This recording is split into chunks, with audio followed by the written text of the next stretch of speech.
നേർവീതി പ്രഭാഷണ പരമ്പരയിലേക്ക് ഏവർക്കും സ്വാഗതം. സുവിശേഷകൻ കുഞ്ഞുമോൻ തോട്ടപ്പള്ളി ഇപ്പോൾ നിങ്ങളുമായി ദൈവവചനം പങ്കുവയ്ക്കുന്നു. ശ്രദ്ധിച്ചാലും.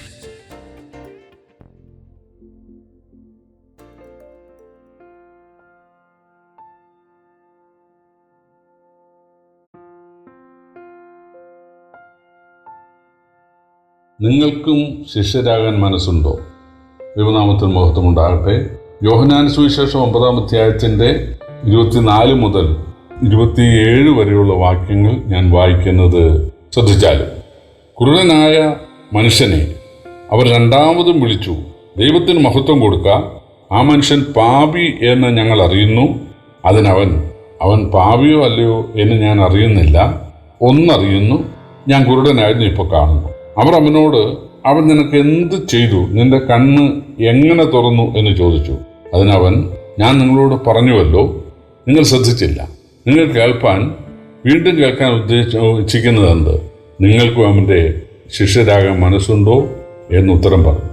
അപ്പോൾ അവർ അവന് ശകാരിച്ചു, നീ അവൻ്റെ ശിഷ്യൻ, ഞങ്ങൾ മോശയുടെ ശിഷ്യന്മാർ. മോശയോട് ദൈവം സംസാരിച്ചു എന്ന് ഞങ്ങൾ അറിയുന്നു, ഇവനോ എവിടെ നിന്ന് അറിയുന്നില്ല എന്ന് പറഞ്ഞു.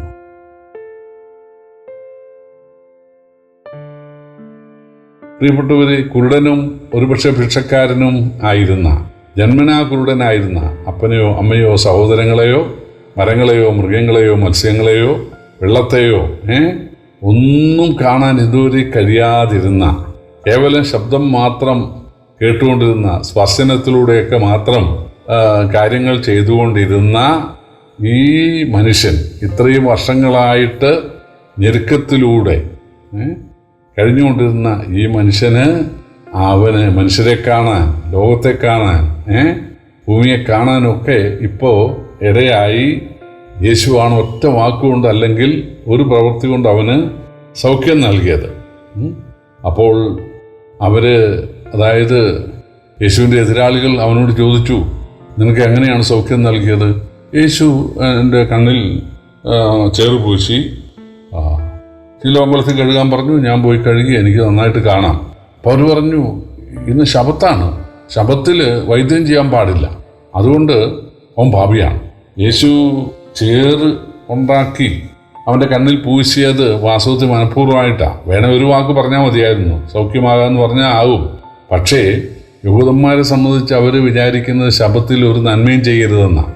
അതായത് മനുഷ്യന് ആശ്വാസപ്രദമായതൊന്നും ശബത്തിൽ ചേരുന്ന, ശബത്തെന്ന് പറഞ്ഞാൽ സ്വസ്ഥത, ആശ്വാസം. വിഷമിച്ചിരിക്കുന്ന, നെടുവീർപ്പിടുന്ന, വേദനപ്പെടുന്ന ആളുകൾക്ക് ആശ്വാസം നൽകുന്നത് ശബത്താണ്, സ്വസ്ഥതയാണ്. യശാപ്രവചനം 58 എഴുതിയിട്ടുണ്ട്, എന്താണ് യഥാർത്ഥ ശബത്ത്, എന്താണ് യഥാർത്ഥ സ്വസ്ഥത? ന്യായ ബന്ധനങ്ങളെ അഴിക്കുക, അമ്മിക്കയറുകളെ അഴിച്ചുവിടുക, വിഷമിക്കുന്ന ആളുകൾക്ക് സ്വാതന്ത്ര്യം നൽകുക, വിഷമിക്കുന്ന ആളുകൾക്ക് ആശ്വാസം നൽകുക. അതല്ലേ ഉപവാസം, അതല്ലേ ശബത്ത് എന്ന് ദൈവം ചോദിക്കുന്നുണ്ട്. അപ്പോൾ ഒരു പ്രവൃത്തി ചെയ്യാം, ശബത്തിൽ യാതൊരു നന്മയും ചെയ്യരുത്, യാതൊരു പ്രവൃത്തിയും മനുഷ്യന് ആശ്വാസം കിട്ടുന്ന ഒന്നും ചെയ്യരുത്, അത് പാപമാണെന്ന് ചിന്തിക്കുന്ന യഹൂദന്മാരുടെ മൂഢഭക്തിയെ ഒന്ന് മാറ്റാൻ വേണ്ടിയാണ് യേശു ഈ മണ്ണ് കുഴച്ചത്. അവർ ശ്രദ്ധിച്ചു, ശബത്തിൽ മണ്ണ് കുഴയ്ക്കാൻ പാടുണ്ടോ? അതാണ് അതവൻ്റെ കണ്ണിൽ പൂശി. അപ്പോൾ അത് വൈദ്യം ചെയ്യുന്നു, അതായത് ചികിത്സ ചെയ്യുന്നു എന്നാണ് അവർ ചിന്തിച്ചത്. അതുകൊണ്ട് അവർ യേശുവിനോട് പറഞ്ഞു, അവൻ പാപിയാണ്.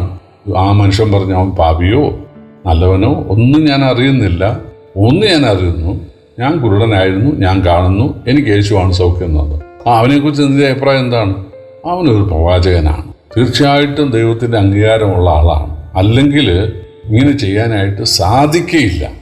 ഉടനെ അവർ അവൻ്റെ അപ്പൻ്റെ അമ്മയുടെ അടുക്കൽ ചെന്നു, ഇവൻ നിങ്ങളുടെ മകനാണോ? ഞങ്ങളുടെ മകനാണ്. അവൻ സൗഖ്യം കിട്ടിയ എങ്ങനെയാണ്? അവർ പറഞ്ഞു, അത് ഞങ്ങൾക്കറിയത്തില്ല. അവർ യഹൂദന്മാരെ പേടിച്ചിട്ട് പറഞ്ഞു, ഞങ്ങൾക്കറിയത്തില്ല, അവന് പ്രായമുണ്ടല്ലോ, അവനോട് ചോദിക്കുക. അവർ വീണ്ടും അവൻ്റെ അടുക്ക വന്നിട്ട്, നിനക്ക് എങ്ങനെയാണ് സൗഖ്യം കിട്ടിയത്? പറഞ്ഞു, ഞാൻ നിങ്ങളോട് പറഞ്ഞു, നിങ്ങൾക്ക് കേൾക്കാൻ മനസ്സില്ല, ഇനി പിന്നെയും നിങ്ങൾ കേൾക്കാൻ ഇഷ്ടപ്പെടുന്ന, നിങ്ങൾക്ക് അവൻ്റെ ശിഷ്യരാകാൻ താല്പര്യമുണ്ടോ? അവർ പറയുകയാണ്, നീ അവൻ്റെ ശിഷ്യൻ, ഞങ്ങൾ മോശയുടെ ശിഷ്യന്മാർ.